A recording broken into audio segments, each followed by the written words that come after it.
இரண்டாம் அதிகாரம் முதல் வசனத்திலிருந்து வாசிக்க கேட்போம். இப்படி இருக்க கர்த்தர் தயை உள்ளவர் என்பதை நீங்கள் ருசி பார்த்தது உண்டானால் சகல துர்க்குணத்தையும் சகலவித கபடத்தையும் வஞ்சகங்களையும் பொறாமைகளையும் சகலவித புறங்கூறுதலையும் ஒழித்துவிட்டு நீங்கள் வளரும்படி என்ன பெறாதுற நீங்கள் ரட்சிப்புகின்றா இந்த பைபிள் அப்படி இல்லையே. நீங்கள் எதுல இல்ல வளரும்படி இருக்குது, சிலதுல இல்ல, எதுல இல்ல. நீங்கள் வளரும்படி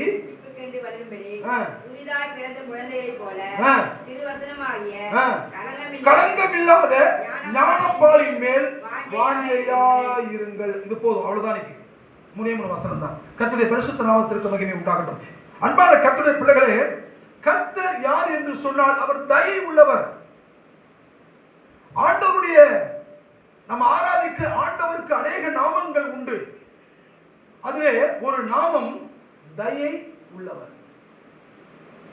கர்த்தர் தயை உள்ளவர் என்பதை நீங்கள் ருசி பார்த்தது உண்டானால், இப்ப யாராவது தேவனை குறை சொல்ல முடியுமா? தேவன் நமக்கு செய்த நன்மைகளை நன்மைகளிலே குற்றங்களை கண்டுபிடிக்க முடியுமா? அவர் தயை உள்ளவர், இரக்கம் உள்ளவர், அதிசயங்களை செய்கிறவர், நம்மோடு கூட இருப்பவர், நம் கண்ணீரை துடைப்பவர், நம் வியாதிகளை நீக்குபவர், ஒரு குறைவில்லாமல் இம்மட்டும் நம்மை பாதுகாத்தவர். இந்த தெய்வம் தயை உள்ளவர் என்பதை நான் ருசித்திருக்கிறேன். நீங்க எல்லாம் ருசித்திருக்கிறீங்களா? ஆமென் சொல்லுங்க. இல்லன்னு சொன்னா கம்ப்யூட்டர் தான் என்ன அர்த்தம்? அதுக்கு நான் சொல்லணுமா?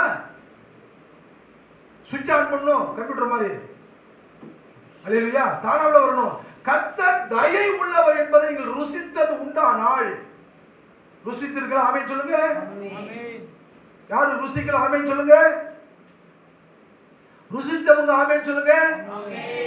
அப்படின்னா நீங்க ஒரு காரியம் பண்ணணும். என்ன தெரியுமா?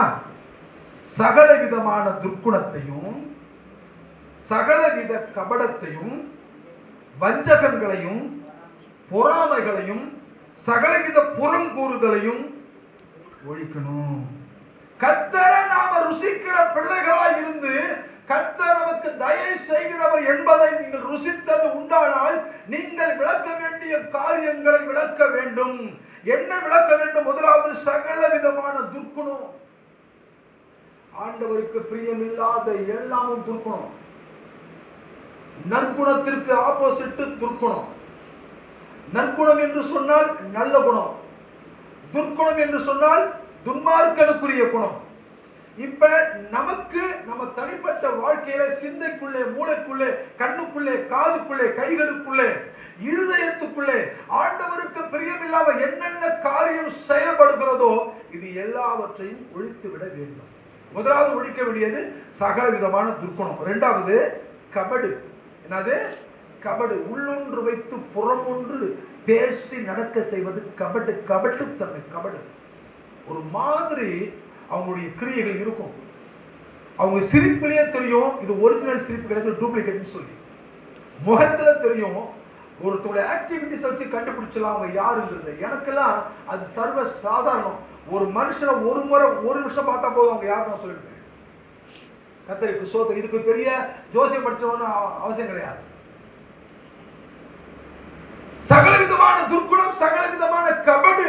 கபடு செய்வது என்று சொன்னால், கபடு என்று சொன்னால் உள்ளொன்று வைத்து புறமொன்று செய்யக்கூடிய காரியத்துக்கு பெயர் கபடு. மூணாவது வஞ்சகம். ஒருத்தவங்களுக்கு ஒருத்தர் மாதிரி இன்னொருத்தவங்களுக்கு வேறு மாதிரி செய்வது வஞ்சகம். இப்ப பிள்ளைகள்கிட்ட கூட சில பேர் இந்த வஞ்சகம் உண்டு. ஒரு பிள்ளையை ரொம்ப நேசிப்பாங்க, இன்னொரு பிள்ளையை சரியா நேசிக்க மாட்டாங்க. மற்றவங்களை கூட நேசிப்பாங்க, புருஷனுக்கு நேசிக்க மாட்டாங்க.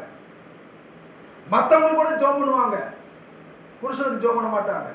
மற்றவங்களுக்கு நல்லா பேசுவாங்க, பொண்டாட்டி திரும்பி பார்க்க மாட்டாங்க. இது எல்லாம் கேட்டாக்க வஞ்சகம்.